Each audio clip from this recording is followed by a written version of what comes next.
L'heure est donc venue. Le chemin de Jésus sur les routes poudreuses de Galilée et de Judée, à la rencontre des corps et des cœurs en souffrance, pressés par l'urgence d'annoncer le royaume. Ce chemin s'arrête ici, aujourd'hui. Sur la colline du Golgotha, aujourd'hui la croix barre le chemin. Jésus n'ira pas plus loin. Impossible d'aller plus loin. L'amour de Dieu reçoit ici sa pleine mesure, sans mesure. Aujourd'hui, l'amour du Père, qui veut que, par le Fils, tous les hommes soient sauvés, va jusqu'au bout. Là où nous n'avons plus de mots, où nous perdons pied, où notre piété est débordée par l'excès des pensées de Dieu. Car, au Golgotha, contre toutes les apparences, il s'agit de vie, et de grâce, et de paix. Il s'agit non pas du règne du mal que nous connaissons trop, mais de la victoire de l'amour. Et, à l'aplomb de la même croix, il s'agit de notre monde, avec toutes ses chutes et ses douleurs, ses appels et ses révoltes, tout ce qui crie vers Dieu aujourd'hui, depuis les terres de misère ou de guerre, dans les foyers déchirés, les prisons, sur les embarcations surchargées de migrants. Tant de larmes, tant de misère dans la coupe que le Fils boit pour nous. Tant de larmes, tant de misère qui ne sont pas perdues dans l'océan du temps, mais recueillies par lui pour être transfigurées dans la mystérieuse alchimie d'un amour où le mal est englouti. C'est bien de la fidélité invincible de Dieu à notre humanité qu'il s'agit au Golgotha. C'est une naissance qui s'y opère. Il nous faut oser dire que la joie de l'Évangile, Evangelii Gaudium, est la vérité de cet instant. Si notre regard ne rejoint pas cette vérité, alors nous restons prisonniers de raies de la souffrance et de la mort, et nous rendons vaine la passion du Christ.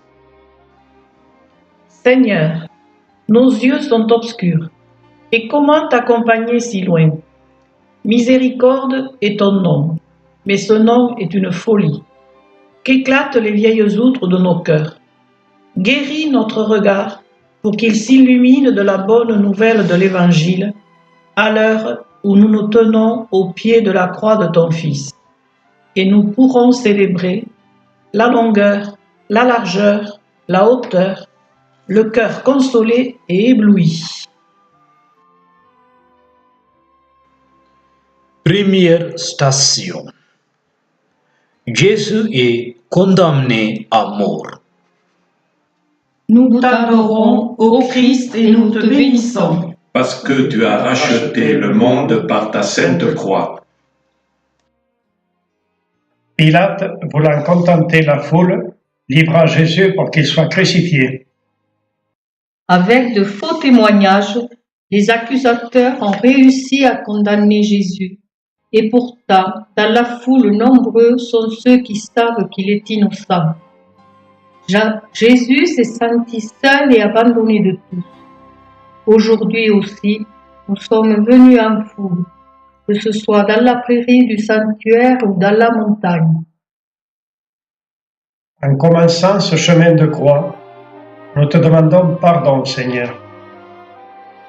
Pardon pour notre silence à ton égard, chaque fois que nous préférons oublier que tu es à nos côtés, chaque fois que nous avons hésité à être ton témoin par peur de qu'en dira-t-on.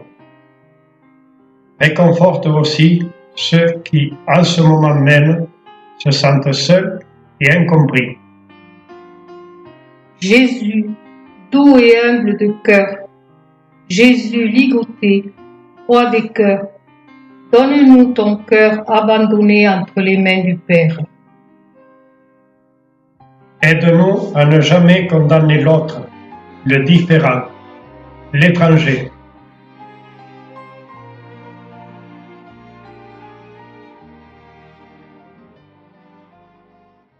Là devant toi,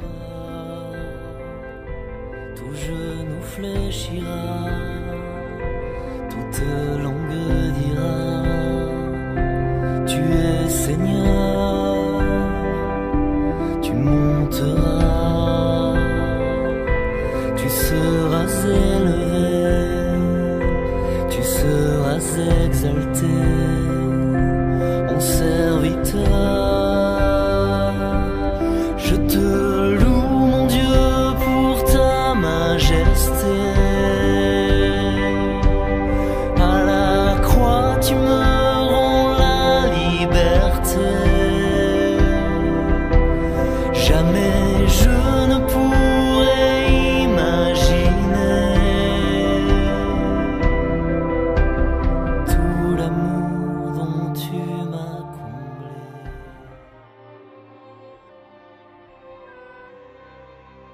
Troisième station.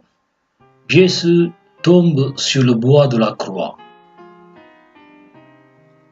Nous t'adorons, ô Christ, et nous te bénissons. Parce que tu as racheté le monde par ta sainte croix. En marche, victime et bourreau à la fois, tous s'ébranlent vers le calvaire. Dieu, qu'on tire par le cou, tout à coup chancelle et tombe à terre. Qu'en dites-vous, Seigneur, de cette première chute? Et puisque maintenant vous savez, qu'en pensez-vous?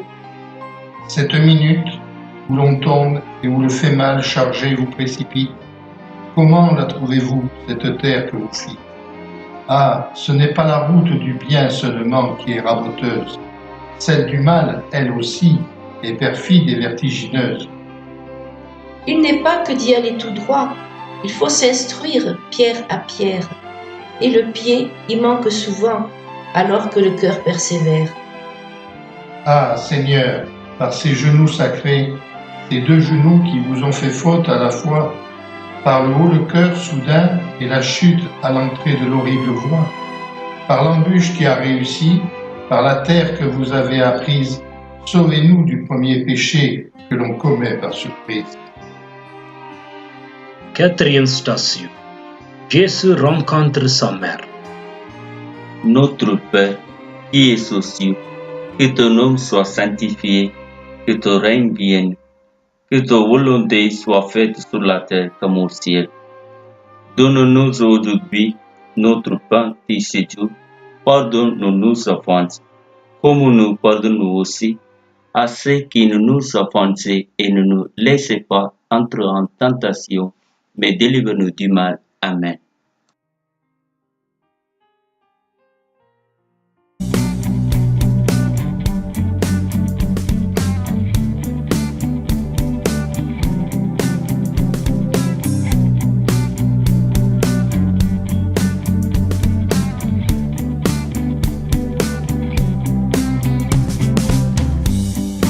Watching you about to die, not wanting to spare you the cross, seeing Simon passing by, they force him to lift it up, resisting he obeys, unaware of who you are. Will I react? Sixième station. Véronique essuie la face de Jésus. Nous t'adorons, ô Christ, et nous te bénissons. Parce que tu as racheté le monde par ta sainte croix. Enseignez-nous, Véronique, à braver le respect humain, car celui à qui Jésus-Christ n'est pas seulement une image, mais vrai, aux autres hommes, aussitôt devient désagréable et suspect. Son plan de vie est à l'envers, ses motifs ne sont plus les leurs. Il y a quelque chose en lui toujours qui échappe et qui est ailleurs. Un homme fait qui dit son chapelet et qui va impudemment à confesse, qui fait maigre le vendredi et qu'on voit parmi les femmes à la messe, cela fait rire et ça choque. C'est drôle et c'est irritant aussi. Qu'il prenne garde à ce qu'il fait, car on a les yeux sur lui. Qu'il prenne garde à chacun de ses pas, car il est un signe. car tout chrétien de son Christ est l'image vraie, quoique indigne, et le visage qu'il montre est le reflet trivial de cette face de Dieu en son cœur, abominable et triomphale. Laissez-nous la regarder encore une fois, Véronique. Sur le linge, vous l'avez recueilli, la face du saint viatique. Ce voile de l'impieux, où Véronique a caché la face du vendangeur au jour de son ébriété, afin qu'éternellement son image s'y attachât, qui est faite de son sang, de ses larmes et de nos crachats.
Huitième station.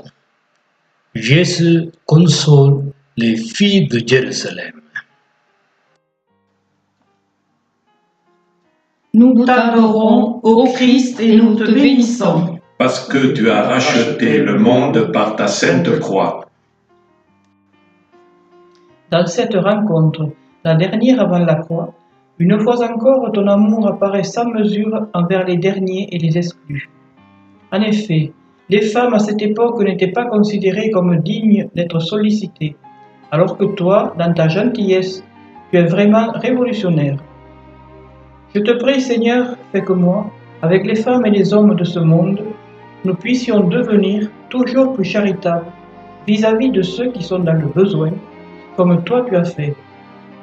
Donne-nous la force d'aller à contre-courant et d'entrer en contact authentique avec les autres, en jetant des ponts et en évitant de nous enfermer dans l'égoïsme qui nous conduit à la solitude du péché.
Dixième station.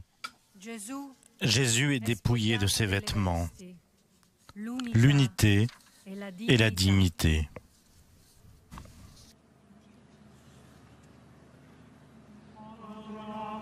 Christe et benedicimus tibi, quia per sanctam crucem tuam redemistium.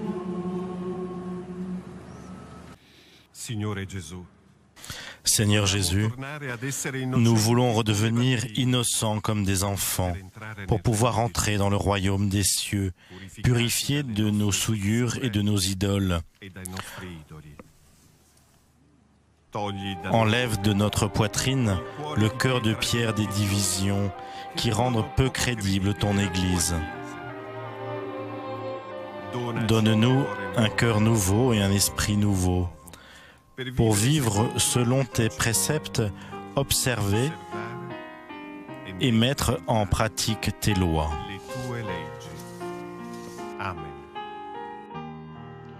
Onzième station. Jésus est attaché à la croix. Nous t'adorons, ô Christ, et nous te bénissons. Parce que tu as racheté le monde par ta sainte croix. Je regarde autour de moi et je vois des yeux fixés sur l'écran du téléphone, occupés sur les réseaux sociaux, à épingler toutes les erreurs des autres sans possibilité de pardon. Des hommes qui, sous le coup de la colère, crient, se détestent pour les motifs les plus futiles. Je regarde tes blessures et je suis conscient maintenant que je n'aurais pas eu ta force. Mais je suis assise ici à tes pieds et je me dépouille moi aussi de toute hésitation. Je me lève de terre pour pouvoir être plus proche de toi, ne serait-ce que de quelques centimètres. Je te prie, Seigneur, fais que devant le bien, je puisse avoir la promptitude pour le reconnaître. Fais que, devant une injustice, je puisse avoir le courage de prendre en main ma vie et d'agir différemment. Fais que je puisse me libérer de toutes les peurs qui, comme des clous, me paralysent et me tiennent éloignée de la vie que tu as espérée et préparée pour nous.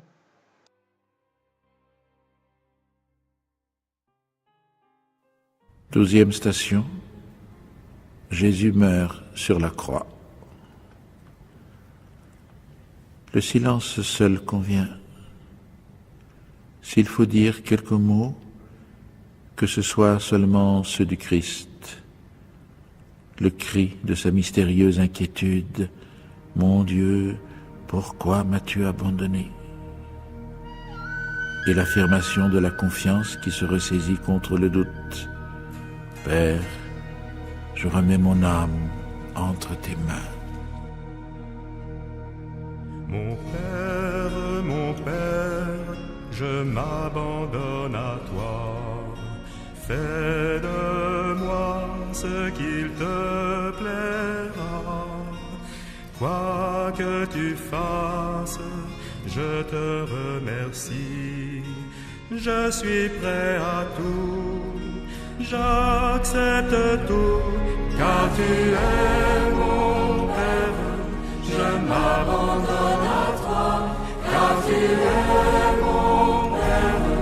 Je me confie en toi, car tu es mon Père. Je m'abandonne à toi, car tu es mon Père.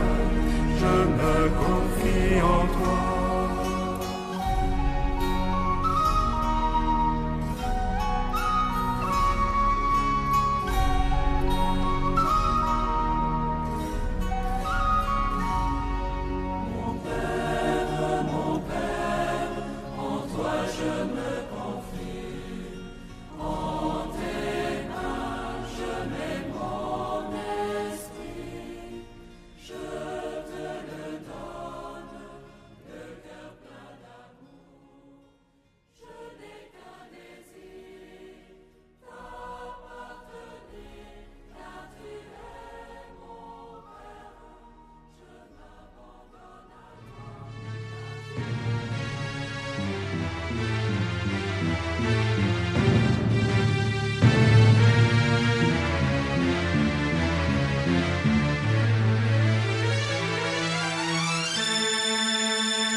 இதோ உம் மகன், இதோ உன் தாய்.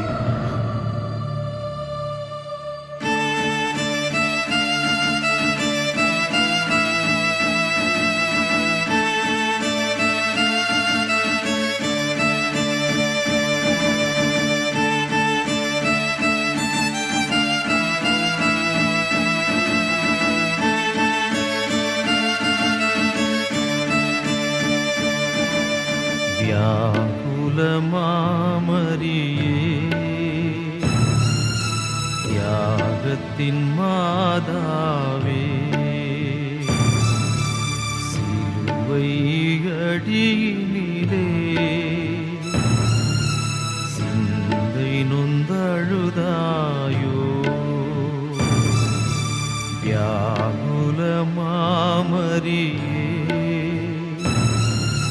தியாகத்தின் மாதாவே,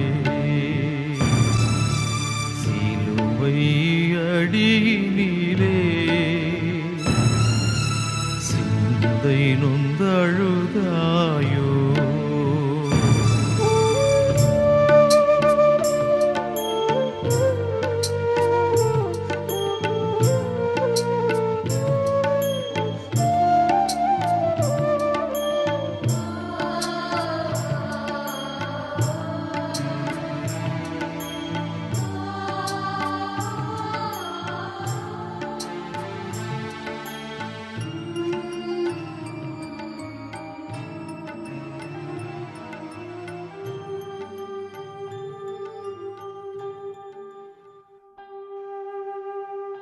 Quatorze stations.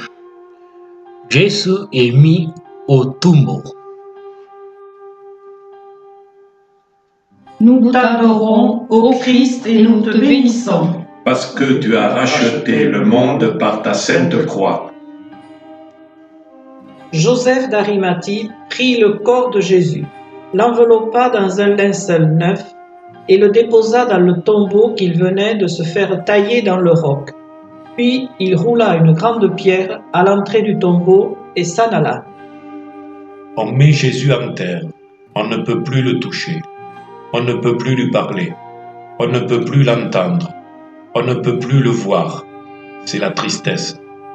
Où est-il maintenant, celui qu'on appelait la lumière de Dieu? Où est-il donc, celui qui annonçait la parole de vie? Mais rien n'est fini. Jésus est semblable au grain de blé semé dans la terre.